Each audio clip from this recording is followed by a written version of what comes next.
নমস্কার, আমি মাম্পির ছোট্ট একটা মিনি ব্লগে সকলকে জানাই স্বাগতম। কেমন আছেন বন্ধুরা? আজকের ব্লগটা দেখতে পেলেন। কোথা থেকে শুরু করছি? তো চলুন ব্লগটা শুরু করা যাক।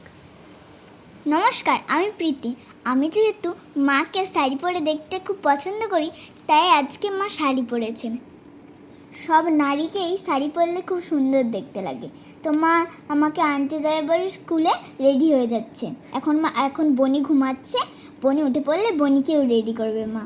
সত্যি কথা বলতে শাড়ি পরতে আমারও ভালো লাগে। অ্যাকচুয়ালি কি বলুন তো, পুরো সংসার প্লাস দুই মেয়েকে নিয়ে ম্যানেজ করে উঠতে পারি না কোনো মতেই।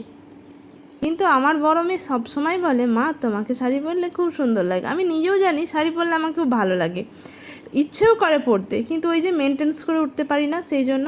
তো আজকে সকালে রান্নাবান্না সেরে নিয়ে ভাবলাম মেয়েকে যেহেতু আনতেই যাব স্কুলে, তো শাড়ি পরে আনতে যাই। আমার মেয়ে দেখলে খুব খুশি হবে। বলুন তো, আমার মাকে শাড়ি পরলে সুন্দর লাগে কি সুন্দর লাগে না? সকালবেলায় রান্নাবান্না সেরে নিয়েছি, রান্নাবান্না সেরে পুজো সেরে এবার মেয়েকে আনতে যাব। আর ছোটো মেয়ে এদিকে ঘুমিয়ে রয়েছে। ছোটো মেয়ে ঘুম থেকে উঠে যাবে, তার আগেই আমি যেন শাড়ি পরে নিজে রেডি হয়ে গেলাম। কারণ ও যদি উঠে যায় আমার আর কোনো কাজ করা হয়ে ওঠে না। বলতে বলতেই আমার ছোটো মেয়ে ঘুম থেকে উঠে পড়েছে। আর এইদিকে আপনাদেরকে তো দেখানোই হয় না অনেক দিন, আমার যে অ্যালোভেরা গাছগুলো ছিল, একটা গাছ থেকে আস্তে আস্তে কত ফেগড়ি বেরিয়ে যাচ্ছে। আবার দুটো বেরিয়েছে। আর আমার ছোটো মাইমা একটা চেয়েছে, আমি যে কবে দিতে যাব আমার মনটা ছটফট করছে। 4টে ফেগড়ি বেরিয়েছে। আর আজকের আবহাওয়াটা কিন্তু প্রচণ্ড রোদ। আর বর্ষাকালের আবহাওয়া বলে বোঝাই যায় না, বর্ষার ছিটে ফোঁটা নেই, শুধু গরম আর রোদ। এই রোদেতেই মেয়েকে নিয়ে যাব বড় মেয়েকে আনতে, মানে ছোটো মেয়েকে নিয়ে। ছোটো মেয়ে ঘুম থেকে উঠে পড়েছে, এই যে উল্লি বাপালি ঘুমু ঘুমু চোখ। আর উঠেই ওর সাথে একটু খেলা করতে হয় যাতে করে ওর ঘুমটা কেটে যায়। তাই ওর সাথে খেলা করতে বসলাম ওর পুতুল নিয়ে। আর আমাদের ছোটো গিন্নি পুতুলের কি করলো অবস্থা দেখতে পাচ্ছেন? হ্যাঁ, পুতুলের কি অবস্থা করেছে দেখতে পাচ্ছেন? পুতুলকে নেড়া করিয়ে দিয়েছে। আবার আমাকে কি করতে হলো, ওর সাথে খেলা করতে হয়, সাথে সময় পাস করতে হয় আমাকে। খেলাধুলার মাধ্যমেই ওকে কিন্তু আমি রাখি। কারণ আমি স্ক্রিন দেখিয়ে মানে মোবাইল দেখানোটা প্র্যাকটিসটা একদমই করিনি, খুব কম, মানে দেখাই না বলতে গেলে চলে। খেলাধুলা করি, ওর সাথে গল্প করি। আর ওর জন্য কি করি জানেন? ওর জন্য প্রতিদিন একটু করে থালা সাজিয়ে দিই। ওকে আমি আলাদা করে খাইয়ে দিই, আবার আলাদা করে থালা সাজিয়ে ওকে খেতে দিই, যাতে করে নিজের হাতে খাওয়াটা অভ্যাস হয়। সেই জন্য সুন্দর করে প্রতিদিন আলাদা আলাদা থালা আমি সাজিয়ে দিই। তারপরেই বেরিয়ে পড়লাম মিঠাইকে নিয়ে মিষ্টুকে আনতে। দেখতেই পাচ্ছেন কীরকম হাতে ছাতা আছে, কিন্তু আমি ছাতাটা নিয়ে ওকে নিয়ে একদমই যেতে পারছি না, তাই ছাতাটা আর নিই না। বলতে বলতে ওর স্কুলে আসলাম। আর ওর স্কুলে এলে মিষ্টি নয়, আমাদের মিঠাই মিষ্টি একই হয়ে গেছে।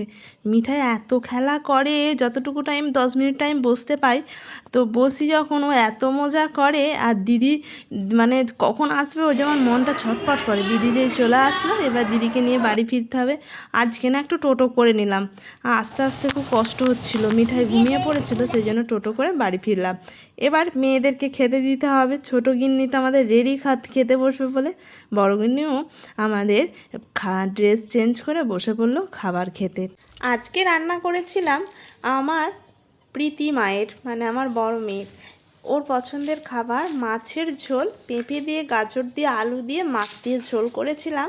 আর একটা খুব পছন্দের খাবার ডমুর ভাজা। তো কে কে ডমুর খেতে পছন্দ করেন বলেন তো? আমার মেয়ে খুব ডমুর খেতে পছন্দ করে, ভাজা। তারপরে হচ্ছে ওই কুঁদরি ভাজা খেতে পছন্দ করে। তো ওর পছন্দের খাবার হয়েছিল, আর আমের চাটনি হয়েছিল। আর আমার ছোটো মেয়ে ওই ঝোল, যে মাছের ঝোল করেছিলাম, ওই ঝোল দিয়ে ভাত মেখে, গাজর পেঁপে দিয়ে ভাত মেখে ও অল্প দুটি খেয়ে নিয়েছে। ওকে আবার একবার খাইয়েছিলাম, আবার দিদির সাথে একটা থালা দিয়ে দিতাম।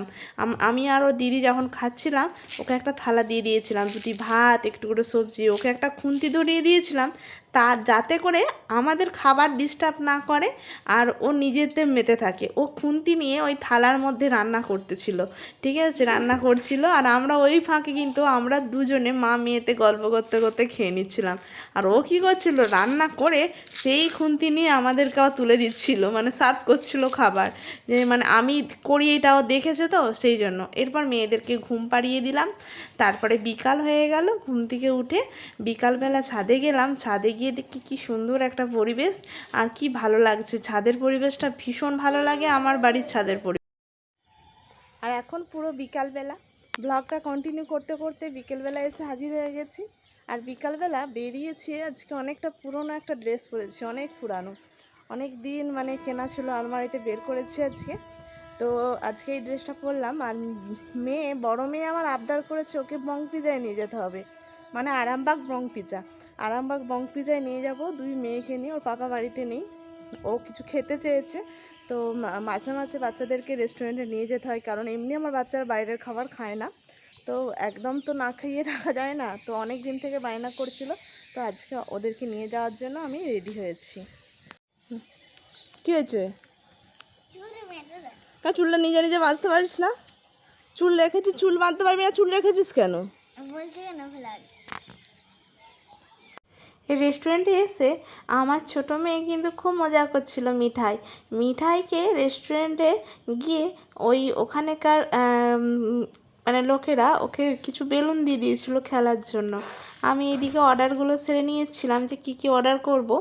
আর সত্যি কথা বলতে আরামবাগ বং পিজা একদম ফ্যামিলি রেস্টুরেন্ট, মাঝে মাঝে এখানে আসতে ভীষণই ভালো লাগে। বলছিলাম না, মিঠাই খুব মজা করছে বেলুনগুলো নিয়ে, ও খেলতে লাগলো, আর আমি অর্ডার দিয়ে দিলাম খাবারের। আর মিঠাইকে দেখে কি ভালো লাগছে, এত খেলা করছে বেলুন নিয়ে, হ্যাঁ কি মজা হচ্ছে ওই দুটো বেলুন নিয়ে, কি বলবো। এখানে আবার ফ্রেন্ডশিপও করে নিয়েছে, আর একটা বাচ্চা ছিল সেও আবার বেলুনের ওপরে হামলে পড়ছে। সত্যি কথা বলতে কি বলুন তো, বাচ্চাদের সাথে বাচ্চাদের মনের মিল না অটোমেটিক হয়ে যায়, ঠিক চুম্বকের আকর্ষণের মতো, অটোমেটিক ওরা ওদের কাছে চলে আসে। কিন্তু বড়রা কিন্তু আমরা এটা করতে পারি না, পারি না, কিন্তু বাচ্চাদের মনগুলো কত সুন্দর, কত সুন্দর। আর মিষ্টি মিঠাই, ওই বাচ্চাটা চলে যাওয়ার পরই মিষ্টি মিঠাই দুজনে খেলতে শুরু করলো। আর আমার ছোট্ট মেয়েটা খুব পাকা হয়েছে। পাশে একটা অচেনা আঙ্কেল আন্টি, তারা খেতে বসেছে। ও কী করেছে, তাদের থালা থেকে টিস্যু পেপারটা নিয়ে নিয়ে আবার রেখে দিয়ে চলে আসছে। হ্যাঁ, কি বুঝতে পারছেন, পাকা মেয়ে। হ্যাঁ, ও লোকের থালা থেকে টিস্যু পেপার নিয়ে তুলে নিয়ে চলে আসছে। এইদিকে বলতে বলতে আমাদেরও খাবার চলে এলো। আমাদের প্রথমে পপকর্ন অর্ডার করেছিলাম, চিকেন পপকর্ন। তো চিকেন পপকর্নটা আমাদের মিষ্টু খেতে ভীষণই পছন্দ করে, বিশেষ করে বং পিজার। আর আপনারাও যদি চান কখনো বং পিজার চিকেন পপকর্নটা খেয়ে দেখবেন, হেভি টেস্টি করে, দারুণ টেস্টি করে একদম। আর এদিকে মিঠাইকে ওই চিকেনটা, নরম নরম চিকেনটাকে ছাড়িয়ে দিচ্ছিলাম, মিঠাইও কিন্তু বেশ মস্তি করে খাচ্ছিল। আর একটা যেহেতু বং পিৎজা আছে, কিন্তু পিৎজা অর্ডার করেছিলাম।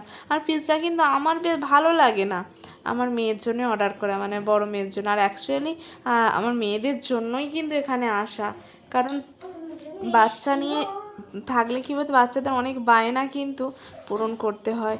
ওর বাপি কাজে থাকে সব সময়, সেই পূরণ তো করতে পারে না, আমাকে কিন্তু এই দিকগুলো দেখতেই হয়। বাচ্চাদেরকে সবসময় ভালো রাখা, হাসি খুশি রাখা, যেই দিকটায় বাচ্চারা ভালো থাকবে সেই দিকটা চেষ্টা করি ভালো রাখার।